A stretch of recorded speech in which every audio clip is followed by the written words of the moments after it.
Olá, bom dia meus caros irmãos e irmãs, queridos paroquianos, paroquianas, os devotos e devotas de Santo Antônio, paz e bem. É uma alegria de chegar até você mais uma vez, levando a nossa mensagem do Evangelho no dia a dia.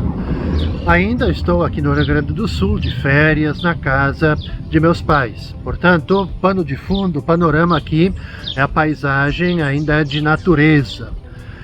Nós estamos nesse tempo de Ano Novo, sim, mas entre o Natal e esperando a Epifania do Senhor. Portanto, todos os textos nos levam a meditar sempre a partir do nascimento de Jesus e quem Jesus se revela ser. Hoje, na quinta-feira, nesse dia 4 de janeiro, então nós vamos refletir a partir do Evangelho de João, capítulo 1, versículos de 35 até 42. João estava de novo com 2 de seus discípulos e vendo Jesus passar disse: Eis o Cordeiro de Deus. Ouvindo essas palavras, os 2 discípulos seguiram Jesus. Voltando-se para eles e vendo o que estavam seguindo, Jesus perguntou: O que estáis procurando? E eles disseram: Rabi, que quer dizer mestre, onde moras? E Jesus respondeu: Vinde ver. Foram, pois, ver onde ele morava e nesse dia permaneceram com ele. Era por volta das 4 horas da tarde. André, irmão de Simão Pedro, era um dos 2 que ouviram as palavras de João e seguiram Jesus. Ele foi logo encontrar seu irmão Simão e lhe disse: Encontramos o Messias, que quer dizer Cristo. E então André conduziu Simão até Jesus. Jesus olhou bem para ele e disse: Tu és Simão, filho de João. Tu serás chamado Cefas, que quer dizer pedra. Caros irmãos e irmãs, certamente todos nós gostaríamos de saber muito mais sobre este primeiro encontro dos discípulos com Jesus. Mas o evangelista, João, ele se limita, obviamente, àquilo que é essencial. João indica o Cordeiro de Deus e se cala, não retém os discípulos, entrega os discípulos para Jesus. E eles ficam encantados com a pessoa de Jesus, com a sua grande humanidade, que lhes enche as medidas. O caminho para a gente chegar ao conhecimento de Jesus é sempre observarmos o comportamento das pessoas que se encontram com Ele. Penetrar no mistério de Jesus é observar o mundo que o rodeia e a gente se dar conta do modo como ele se relaciona com as pessoas. O chamamento dos discípulos ao seguimento do Mestre é um evento que se repete sempre na igreja.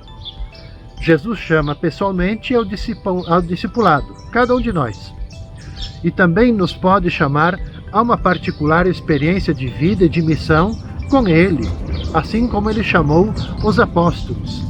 E esse chamamento faz-se ouvir na vida de cada um de nós, na minha, na sua, e é importante que saibamos ler os acontecimentos da nossa vida e, penetrando no coração de Jesus, saibamos indicá-lo também aos outros. Na vida de cada um de nós, há um dia, um encontro com Ele, que marca uma mudança radical de vida, o chamamento pessoal e imprevisível de Deus em vista da missão. Muitas vezes, serve-se de outros para nos chamar. Podem ser nossos pais, pode ser um sacerdote, um religioso, uma religiosa, pode ser um livro, pode ser, enfim, um retiro espiritual, mas é sempre Ele que chama ao seguimento para a construção de um mundo novo. O importante é que nós estejamos atentos para que não passe em vão.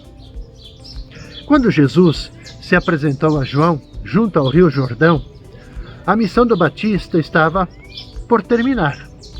O amigo do esposo deve saber retirar-se quando chega o esposo. Um ensinamento importante para quem se dedica ao apostolado, à orientação espiritual das pessoas.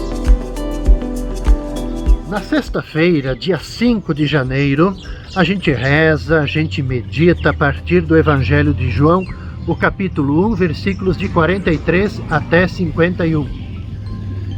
Jesus decidiu partir para a Galileia. Encontrou Filipe e disse: segue-me. Filipe era de Betsaida, cidade de André e de Pedro. Filipe encontrou-se com Natanael e lhe disse: encontramos aquele de quem Moisés escreveu na lei e também os profetas, o Jesus de Nazaré, o filho de José. Natanael disse: mas de Nazaré pode sair coisa boa? Filipe respondeu: vem ver. Jesus viu Natanael que vinha para ele e comentou: aí vem um israelita de verdade, um homem sem falsidade. Natanael perguntou: mas de onde você me conhece? E Jesus respondeu: antes que Filipe te chamasse, enquanto estavas debaixo da figueira, eu te vi. Natanael respondeu: Rabi, tu és o Filho de Deus, tu és o Rei de Israel. E Jesus disse: tu crês, porque te disse, eu te vi debaixo da figueira. Coisas maiores que esta verás. E Jesus continuou: em verdade, eu vos digo, vereis o céu aberto e os anjos de Deus subindo e descendo sobre o Filho do Homem. Meus caros, as vocações de Filipe, de Natanael, têm muitas analogias com outras narrativas de chamamento que encontramos nos evangelhos. Basta vocês conferirem nos 4 evangelistas, vocês vão perceber várias analogias. Para dizer em outras palavras que essas vocações são modelos sempre de discipulado e de seguimento. Enquanto Jesus se dirige para a Galileia, percebamos, se sucedem encontros, cruzam seus olhares. O primeiro encontro é com Filipe, e num contexto absolutamente normal, Jesus chama Filipe para segui-lo. Depois Filipe chama Natanael: vem e veja. Filipe não tenta esclarecer as dúvidas iniciais do companheiro, mas convida ele para uma experiência pessoal com o Mestre, uma experiência idêntica à que ele mesmo fez. Só a fé pode ultrapassar os motivos de escândalo, de autossuficiência. Natanael foi provocado por Jesus e aceitou acolher o mistério do Filho do Homem. Jesus revela os seus conhecimentos a Natanael, porque nele, diz o Evangelho, nele não tem fingimento, nele não tem falsidade. Ali está uma pessoa correta, uma pessoa justa. É um homem piedoso. Natanael rende-se à evidência, reconhece Jesus como Messias e confessa: Rabi, tu és o Filho de Deus, tu és o Rei de Israel. Caros, é bom que tenhamos em mente que nós estamos no primeiro capítulo do Evangelho de João. E a gente já pode perceber, já no início, uma entusiasmada movimentação de novos discípulos ao redor de Jesus de Nazaré. Aos poucos, vai se constituindo o grupo dos apóstolos, a quem o Mestre vai dedicar uma formação especial, intensa, em vista de prepará-los para a missão. Extremamente acolhedor, Jesus transmite confiança para cada um deles, sabendo que eles são pessoas frágeis, mas assegura para eles ser ele a verdadeira ponte que une o céu e a terra. Mas eu chamo a atenção para um elemento desse evangelho, 2 melhor, que é o seguimento. Veja, o evangelho diz assim, vem ver, vem ver. Então nós também precisamos ver, conhecer, conhecer Jesus, conhecer o Evangelho, conhecer a mensagem do cristianismo. Sem ver, sem conhecer, a gente não vai aderir, nós não vamos ter fervor, Então nós não vamos chegar à fé. Esse é o convite para nós nesse Evangelho da sexta-feira, de nós aceitarmos o convite de ver, de conhecer, de a gente fazer uma experiência profunda com o Jesus da Galileia, o Jesus de Nazaré. No sábado, meus caros irmãos e irmãs, dia 6 de janeiro, nós vamos rezar, vamos refletir, meditar nos nossos corações, nas nossas mentes, a partir do Evangelho de Marcos, capítulo 1, versículos de 7 até 11. João pregava dizendo: depois de mim virá alguém mais forte do que eu.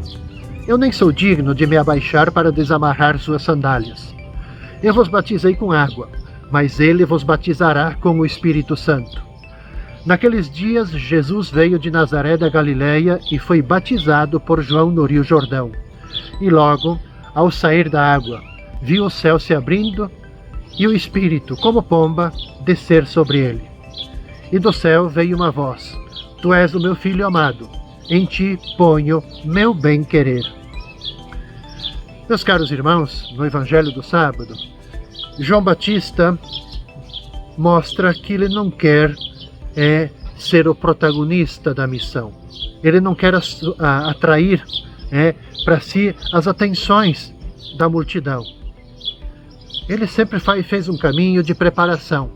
Ele avisa que está chegando alguém mais forte. Fala do Messias, que possui a plenitude do Espírito Santo. Será superior também porque ele vai inaugurar um novo tempo, uma nova sociedade, a nova aliança. Ao receber o batismo de João, Jesus indica que ele está de acordo com a pregação de João, no sentido de que, sim, João cumpriu bem a sua missão de preparar os caminhos. E além disso, recebendo o batismo, Jesus ele declara o seu compromisso de implantar a justiça e de se entregar pelo bem da humanidade. Ora, isso implica a disposição para dar a sua própria vida, consumir a sua própria vida. Ao ser batizado, Jesus conta com a ação do Espírito Santo, que desce sobre ele em forma de pomba, e tem a seu favor o testemunho do Pai Celeste, que lhe diz: Tu és o meu Filho amado. Eu faço a questão de ressaltar esse aspecto do batismo, porque está aqui uma teologia batismal para nós, o sentido do nosso batismo. Eu sempre gosto de dizer que quando os pais trazem seus filhos para receberem o sacramento do batismo, é para tomar consciência primeiro de que nós não nascemos cristãos e não nascemos católicos. Todos nós vamos nos tornando cristãos e católicos no decorrer da nossa vida. Mas o princípio de tudo é nós, assim, ao recebermos o batismo, nós estamos de acordo, da mesma forma como Jesus esteve de acordo com a pregação de João Batista, é de que nós, ao recebermos e acolhermos o batismo em nossa vida, nós estamos de acordo com a vida de Jesus, com a sua mensagem, com a sua pregação, com a sua missão, com aquilo que o próprio Jesus fez.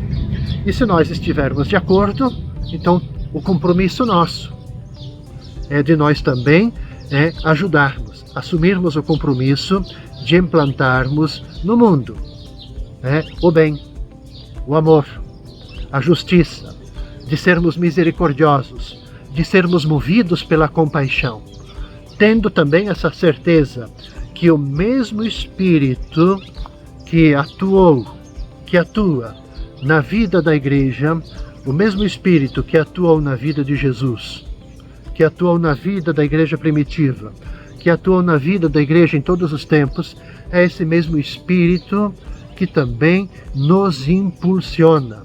Nós podemos contar com a ação desse mesmo Espírito, que atua na nossa vida, que nos dá força, que nos dá motivação para a gente dar o testemunho, para assumirmos, em outras palavras, o nosso batismo.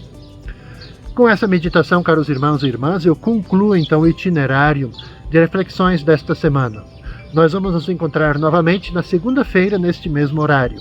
Eu desejo a cada um de vocês toda a paz, desejo todo o bem, e que Santo Antônio, nosso padroeiro, ele interceda por cada um de vocês, pelas suas famílias, cuide, zele. Paz e bem.